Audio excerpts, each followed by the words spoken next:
special guest today, Ryan Switzer from the Cleveland Browns, also a West Virginia native and a UNC All-American. Great honor to have him on the show with us today. Ryan and I go back about 3 or 4 years. A mutual friend of ours, James Washington, I think introduced us, and Ryan purchased a couple of vehicles from us, actually has sent family members to purchase a couple of vehicles from Toothman Ford. And it's just great to have you, Ryan. I know that you've had a crazy year, and we'll get into that a little bit, but just kind of want to welcome you here and thank you so much for coming on today. Yeah, obviously too. Thanks for having me, brother. Anything. Yeah, it's always a pleasure, especially to have a West Virginia guy. And Justin, if you want to talk a little bit about kind of where, how Ryan started out on this road. Yeah, what attracted you to the sports life? I mean, what drew you into pursuing football as a career? I don't know, man. My parents kind of just threw me in everything when I was younger. I started off with soccer. Soccer and swimming were my two first kind of attractions. Was really good at soccer, and my dad, kind of held off on the football. And I say held off. The majority of my buddies were playing in second and third grade. My dad held me out of it until I was in fifth grade. And by that time, I was so immersed in the soccer and basketball and swimming world. But I was so ready at the same time to get into football because I just had a passion for it watching it. And it was just kind of like a natural connection. I mean, I loved it and it loved me back, it just happened to be the sport that I was the best at right away. I'd been playing soccer for probably 5 or 6 years before I started playing football, and I was immediately better at football than I was at soccer. So had I not been, I don't know if I had still been playing, but that's just kind of how it worked out. So, Ryan, doesn't your dad have a football background? Didn't he play at a college level? Yeah, he played at Concord for a little bit, I think, before he got injured. I mean, all dads have got this story of them back in the day playing playing through broken legs and torn ACLs, and that's my dad's no different. So he played, yeah, he definitely played, and I mean I had to get my athleticism from somewhere, and he claims it was 100% from him.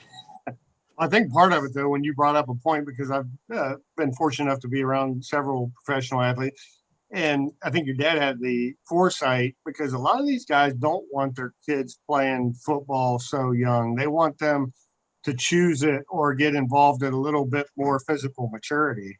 I've seen that from a lot of guys. Yeah, I don't think football is one of those sports where you have to play life in order to make it to the professional level. I mean, there's some things I think swimming is one of those things that you have to develop as a child, as a kid. I think golf is certainly one of those things where you have to play for an extended period of time.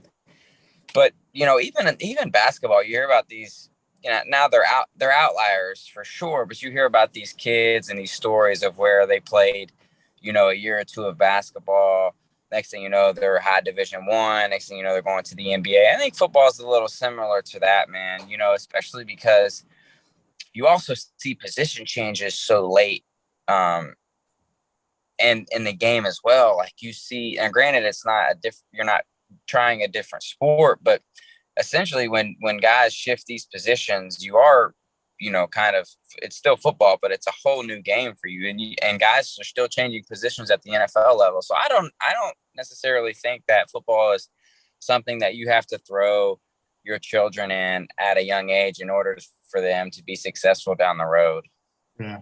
Well, I think Jarrett's got a question for you. And speaking of Jarrett, you were talking about swimming. He once got third place in the backstroke. Now, granted, there were only 3 people in the competition, but he did get third place, and he brought a ribbon home that day. So, love it. The fame. So, coming out of high school, I was also looking at UNC. What made you decide to go to Chapel Hill? Man, I don't know. When I look back on it, choosing my college decision and everything that happened along the way, it was just divine intervention, man. there were so many schools recruiting me coming out of college. And, when I put myself back into my frame of mind when I was in high school, I had no idea what I was doing. I didn't really know what I was looking for as a 16, 17-year-old. I didn't realize the implications that picking a school actually had. And that being said, Carolina was just, there was a sense of comfort with that school, with that program, with the coaches that were there. Um, there was a sense of security, whatever that means, take it how you want. There was a sense of security when I got on the campus. There was a sense of trustworthiness from the coaching staff that I was interacting with, who was there at the time. So I think all of those things just kind of made me feel, I hear a lot of these recruits nowadays talk about like, oh, they're treating me like family or this and that. I don't think any of that, played a part in my decision to go to Carolina. I think for me, it was just a sense of like, okay, like these seem like genuine good people. I also knew a couple of the kids that were in the recruiting class with me as well, who I thought, seemed like cool kids. So now, did I think when I recruited there that everything that happened to me was going to happen? No, but, like I said, divine intervention just kind of worked out for me. Yeah, I think I know I went away to college. I went to school in Miami, and I'm sure for you too, Charleston's a bigger area than Grafton, where we're from, that type of thing. But it's a culture shock being away from home. And, you know, you, granted, when you're on a team like that, you automatically have a brotherhood or a group, but man, it's tough. There's some homesick at times, and No, it's a big adjustment. no question. And I feel for the kids who don't have that sense of community within a team or within a program, like who just go off to school, who just make that leap of faith and go out of state, to a whole new environment where they're not forced to make new friends, but they're provided the opportunity with 100 new friends because of the sport that they play, or basketball, 20 new friends, or whatever the case may be. So, those kids that are going to school for academic purposes or whatnot, are taking a leap of faith and are having to essentially do the homework of finding new friends on their own. Yeah, absolutely. Hey, the next thing I want to talk to you about, and I know this is a tough one for you, and the last year of your life, you had a career transition going from the Steelers to the Browns, and that seemed like a big shakeup at the time. But then in subsequent months, with the illness of your son, and that just rocked your world. And I know from a personal standpoint, you and I talked a few times, and I know in the early stages of it, you didn't know what the heck was going on with him. There was one day you texted me and you were at the hospital. I think you had COVID, so you couldn't even go in the hospital. And just tell us a little bit about that experience and maybe how that changed you and Gabby's perspective on life and career and that type of thing. Because my Lord, when you have an experience, and I know you're a faithful person, your faith is big to you. And I'm sure that had a heavy part in getting through this whole process. But if you could just tell us a little bit about that, because I think that's a big piece of what makes Ryan Switzer today. Yeah, Tooth, I would agree with that. I mean, I don't think life started happening for me until Christian got sick, to be honest. That's what it feels like, at least. Like everything before that was just kind of a wash. Like, I mean, you got kids, like when you have a child or when you become a parent, like your every priority in your life shifts. Like everything changes. Like it's no longer about you. Like, so we felt that with Christian even before he was sick. I mean, Christian was born in May, and he was born in May of 2020, and in August of 2020, just 3 months later, is when I got released from Pittsburgh. So I'm sitting there 3 months removed from having a child, like already feeling terrible because I lost my job, which was unexpected at the time. And, I'm sitting there at home while the season's going on for the first time since I was in fifth grade, not playing ball and feeling like crap already. So and then, fortunately 3 weeks into the season is when, the Browns signed me and all of that happened. So the first 6 months of Christian's life, were Gabby and I traveling, Gabby and I living away, her being a single new mother, like me living in a hotel in Cleveland while she's back at our home in Pittsburgh. So that was rough enough as it is. And then you go to March of 2020 when all of us test positive for COVID, including Christian. So we were already on high alert. And then obviously all of his health conditions started happening. He's in the hospital with serious bleeding, us not really knowing whether it's COVID related or not. A couple of days in, we found out it wasn't. But I mean, everything he went through, as a 10-month-old child, and everything that Gabby and I went through as new parents with a newborn. I mean, I don't know.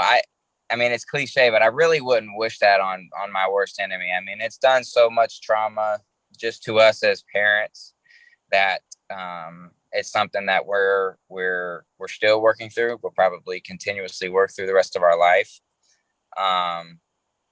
But yeah, like I said, everything previous to that, that's kind of like when life started to me, man. That's kind of like when I realized how just precious life was, sitting here watching my newborn 10-month-old son fight for his life, pulling strings, trying to talk to different medical experts, trying to figure out what was going on, just, really kicked into desperation parent mode. So we obviously learned a lot from it. I would rather learn things about being a parent than, while not going through something like that. But, by the grace of God, we came out on the other end of that, and Christian's okay. And, I think that Gabby and I are better for it. I think that we're better parents for it. I think that we're smarter parents for it. Not that we still, know exactly what we're doing, but we're certainly. And time is up to time, man. I mean, just seeing the milestones that Christian has hit since he's been sick and since his surgeries. I mean, just seeing him walk, seeing him be able to say dad, dad, mama. I mean, all of the things, that brings parents joy, has been just tremendous to see. And it would have been tremendous regardless of his situation. But the fact that we almost lost him, and the fact that we're getting this time with him, I really think makes it that much better. Honestly, I think it just makes everything so much sweeter, knowing that he fought through what he fought through, and knowing that we were given a second chance by God to have our baby boy back in our lives. I think I saw a quote by you the other day, and correct me if I misquoted or that type of thing. I think it's something maybe you retweeted about a quote that you made at the time. That's like you might have been praying and saying, hey, if I could trade places, and if I'm going, take me, but let him be okay. And I think if I'm paraphrasing that properly, and that is the only feeling that a parent can have. It's like I said, I would trade spots with either one of my kids if they were sick or that type of thing, because and you can't describe it. It's like you said before, being a parent, you can't describe that. 100%. And I think any parent in the world would do that for their child. And I was telling my wife the other day, we were speaking about it. It wasn't a humbling feeling, but it was a surreal feeling, actually praying to the Almighty, actually praying to God to end my life. You know what I mean? Like, to say, like, I don't know exactly what would happen. Like, I don't know how it would go down, but if there is a way that I can offer myself for my child, like, I will do that. And like I said, I believe that any parent in that situation, any parent who has a sick child currently in this world would 100% do the same thing. And it's a very humbling, very surreal feeling to, want to take that from your children, because as parents, that we feel that as our responsibility. We feel that ultimately we're our children's protectors. We're supposed to be there for them. Like, when they get sick, they turn to us. Like, when they don't, you know what I mean? Like, so absolutely. I was ready. I was 100% ready and willing. And, I'm definitely not the only parent in the world that feels like that for their child. Absolutely. That's powerful stuff, brother. And I think Justin's got something for you here. I mean, one of the questions that we kind of relate to with someone that has achieved success on a level such as yourself is why and what. Why pursue and chase after what you've accomplished. What motivates you, and also what separates you from other people that you've obtained the level of success that you have. So what's your motivator, and how did you separate yourself? And I think I was very blessed at a young age. I think God gave me a direct vision to what I wanted to do in life. Like everybody can say ever since they were a child, they want to do this or do that. God gave me a one-track focus to play professional football. I mean, I knew that's what I wanted to do, and I knew how to accomplish it, as crazy as that sounds. I knew that I was going to work as hard as I could for as long as I could until I reached that goal. With that being said, I had a lot of breaks over the way. I remained injury free throughout middle school, throughout high school, throughout college. Like, I avoided the injury bug, never missed any games. Was put in the perfect position in middle school and high school and college to succeed. Like, I had a lot of people in my corner, who, from coaches to trainers, who helped me along the way. My motivation was always internal. Like, I never had any external motivation. My motivation never came from proving people wrong or doing something that people said I couldn't, or this or that. My motivation has always been an internal drive. It's always been, trying to maximize everything that God has given me, to, like, not satisfy, but to fulfill. Like, there's always been something that I've wanted to fulfill in myself. By the way, I haven't fulfilled it yet. Like, there's still the it that's been out there, even with, going 5 years in the NFL. So, like I said, my motivation throughout all of this time playing has always been internal. I was fortunate enough to have a lot of things go my way. Like I said, injury free, had a phenomenal coaching staff every level that I played at. I had some lucky breaks. I avoided some adversity, which everybody needs, in order to be successful. So that's kind of where, everything began for me as a kid, and it's really remained the same. Every level that I've gone at, it's the motivation factor has always remained the same. It's always been internal. And even now, as a parent and as a husband, my identity is not based on my identity for my child, and my identity for my wife is not based on what I do or do not do on a football field. So if my motivation, I feel like, is in them, like, if my motivation is to do well or to do this or that on a field so I can make them happy or make them satisfied, but I think I'm going about it the wrong way. And that's a slippery slope. So my motivation is still with a child, and with, being married, is still internal. Like, it's still something that drives me. Like, it has nothing to do with anybody else. Like, my motivation is purely, internal.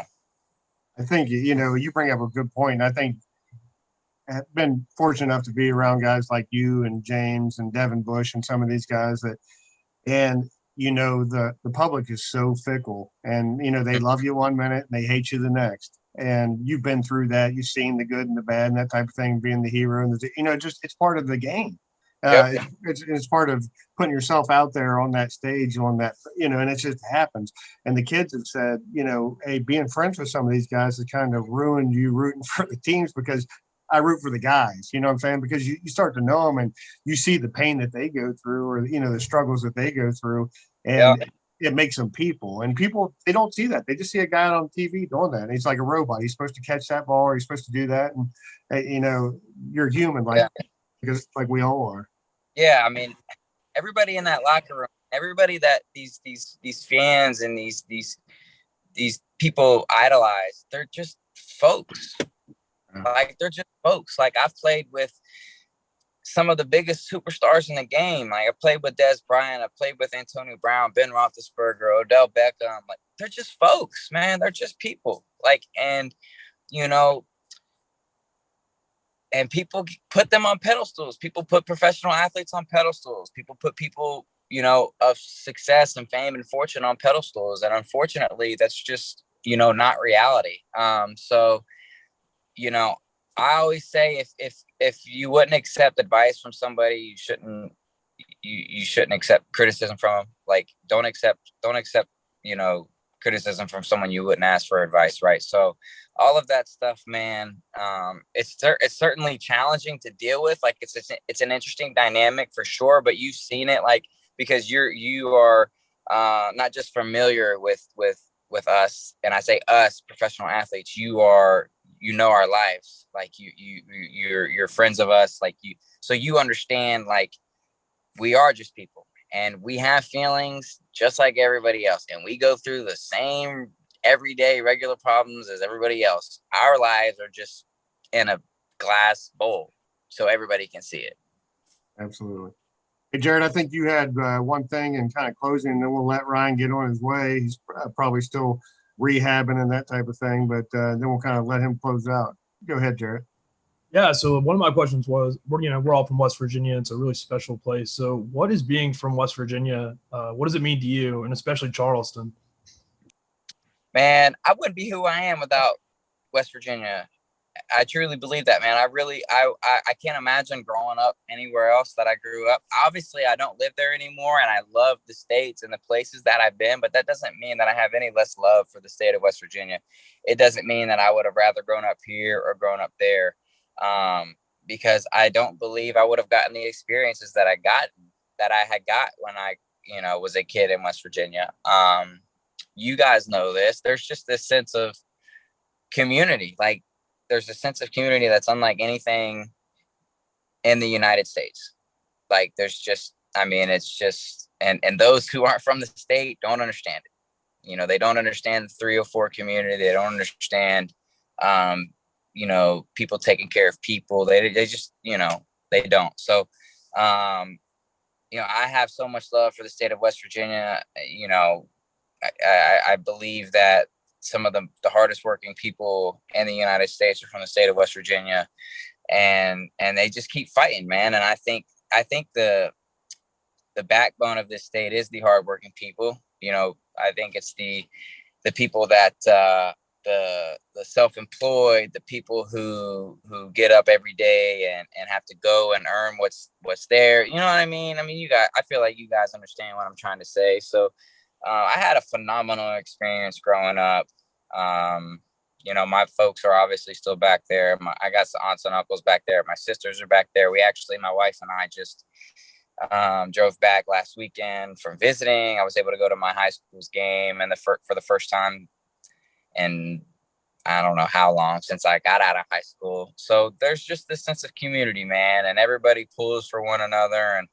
And you know, obviously, I'm still a ginormous, JR Tooth knows I'm still a ginormous West Virginia fan. I mean, Tooth's helped me get tickets to a bunch of games. I'm going to put you on the spot then real quick, and this is going to be a tough one for you.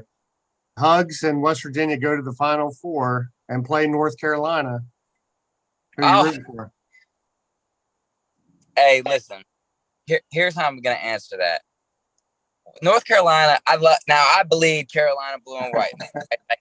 Everything I have right now is currently because of the University of North Carolina. My wife, my child, my professional career. However, I feel like North Carolina's had their championships, man. North Carolina's had championships. Like,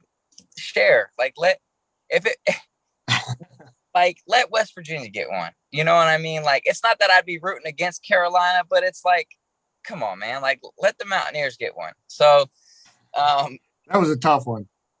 That's hard, but man, I tell you what, man, I've just got so much love for Coach Hugs and you know, the AD, the guys that are there right now. Obviously, Bubba down in North Carolina has done tremendous things for me, and I know Carolina's going to miss Roy, but I'm really looking forward to seeing how Hugs and them respond this year. And hopefully, man, I'd love to see him in the ACC, man. I'd love to see Carolina and West Virginia, match up twice a year, every year. Absolutely. From a geography standpoint, it seems to be logical, and I think everybody's been kind of hoping for that. And it's a no. I mean, it's a no-brainer. With all the realignment going on, I don't understand why the ACC wouldn't pick them up. Now, obviously, I don't know anything about like the criteria, but it just seems like from TV ratings to how well West Virginia fans travel. I mean, heck, these West Virginia fans are traveling to Texas, to Oklahoma, to Ames, Iowa. Like, you don't think they're going to travel to Blacksburg or to 100%. You know what I mean? Like, so we'll see what happens, but I think it's a no-brainer. Yeah. Well, hey, brother, I appreciate you taking time out of your busy schedule. And like I said, I know you're rehabbing an injury and going through and, being a dad and being a husband. And, of course, we at Toothman Ford and Team Toothman always love Ryan Switzer. And we appreciate you being on here on Toothman Talk with us today, and loved your insights. Hey, I appreciate you, Tooth, as always. Hey, I'm in the Ford right now, baby. There we go. I love it. I love it. I appreciate you guys. Thanks again for having me, man. Seriously. Appreciate you. Thanks, buddy. All right, guys. Take care.